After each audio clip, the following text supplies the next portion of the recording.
ముస్లింల మెప్పు కోసమే కాంగ్రెస్ ప్రభుత్వం కులగణన చేసిందన్నారు బీజేపీ ఎంపీ లక్ష్మణ్. కులగణన వివరాలను బహిర్గతం చేయాల్సింది పోయి తప్పులను కప్పిపుచ్చుకునేందుకు రీసర్వే చేస్తున్నారని మండిపడ్డారు. బీసీలకు 42% రిజర్వేషన్లు ఇవ్వాల్సిందేనని ఆయన డిమాండ్ చేశారు. ముస్లిం బీసీ అంటూ కులగణనలో కొత్త పదం చేర్చడం అంటే బీసీల రిజర్వేషన్లలో కోత విధించడమేనని అంటున్న లక్ష్మణ్తో మా ప్రతినిధి బాలకుమార్ ఫేస్ టు ఫేస్. మధ్య మాటల తూటాలు పెళ్తున్నాయి. ఇవాళ మరోసారి కులగణలో పాల్గొన్న వారి కోసం మరోసారి అవకాశం కల్పించింది ప్రభుత్వం. అయితే దీనిపైన బీజేపీ ఏమంటుంది, ఏ విధంగా స్పందించబోతుందని మాట్లాడేందుకు మనతో ఓబీసీ జాతీయ అధ్యక్షులు రాజ్యసభ సభ్యులు లక్ష్మణ్ గారు ప్రస్తుతం మనతో ఉన్నారు. సార్, కులగణలకు సంబంధించి బీజేపీకి ఉన్న అభ్యంతరాలు ఏంటి, అసలు ఏం చెప్తారు? ప్రభుత్వం చేసినటువంటి కులగణన కేవలం అది ముస్లింల మెప్పు కోసం చేశారా?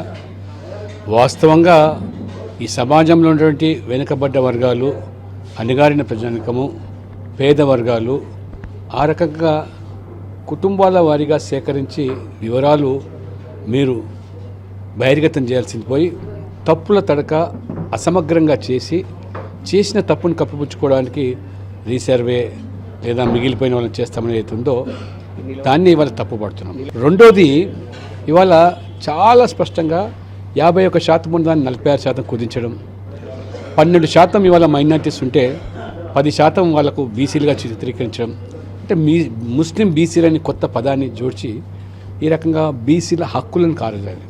మొత్తం రాష్ట్రమంతా కూడా మున్సిపాలిటీలో, జిల్లా పరిషత్లో, మండలాల్లో, ఎంపీటీసీలో బీసీల యొక్క ముసుగులో ముస్లింలకు అప్పడంగా అప్పచెప్పడానికే రాహుల్ గాంధీ గారు దీన్ని ప్రారంభం చేయడానికి వచ్చినప్పుడు చెప్పిన మాట, తెలంగాణ కులగణన దేశానికి రోల్ మోడల్ అన్నాడు. అంటే దేశానికి రోల్ మోడల్ అంటే దేశంలో ఉన్న ముస్లింలందరినీ కూడా ఈ రకంగా 90% బీసీలు చేర్చి మళ్ళీ 50% క్యాపింగ్ ఉంది కాబట్టి బీసీలకు కోత విధించి మీరు అప్పనంగా అప్పచెప్పడానికి చేయడమే మీ కులగణన అని మేము ప్రశ్నిస్తూ ఉన్నాం. దీనికి మీరు జవాబు చెప్పండి. 42% ఇస్తాన్నారు రేవంత్ రెడ్డి గారు. స్థానిక సంస్థల్లో చట్టబద్ధత కల్పించి ఇవాళ ఆ 42% ఇవ్వాల్సిందే. ఓటు పొందింది మీరు, వాళ్ళ కేంద్రం మీద నిట్టం పెడతామంటే ఇవాళ మేము సహించేది లేదు. ఎందుకంటే కేంద్రం నిజంగా కేంద్రానికి మీరు అసెంబ్లీ తీర్మానం చేసి పంపిస్తామంటే మీరు పంపించేది ఉంటే ఈ 10%, ఈ 46కు 10, 56% ముస్లిం వదిలేసి బీసీలను జత చేసి పంపించండి, అప్పుడు మేము ఆలోచన చేస్తాం. బీసీ కోటపై బీజేపీ స్టాండ్ ఏ విధంగా ఉంది, అసలు ఏంది అనేది సీఎం రేవంత్ రెడ్డి ప్రశ్నిస్తుంది. దానికి ఏం సమాధానం చెప్పారు? 42% ఇస్తామన్నారు. ఇచ్చేదానికి మేము పట్టుబడమే మా యొక్క లక్ష్యం. మేము కూడా సర్వే చేయించాం. బీహార్లో ఎన్డీఏ బీజేపీ శాస్త్రీయంగా చేశాం. 69% అసెంబ్లీలో ప్రవేశపెట్టి రిజర్వేషన్లు అడిగాం, కోర్టు కొట్టేసింది.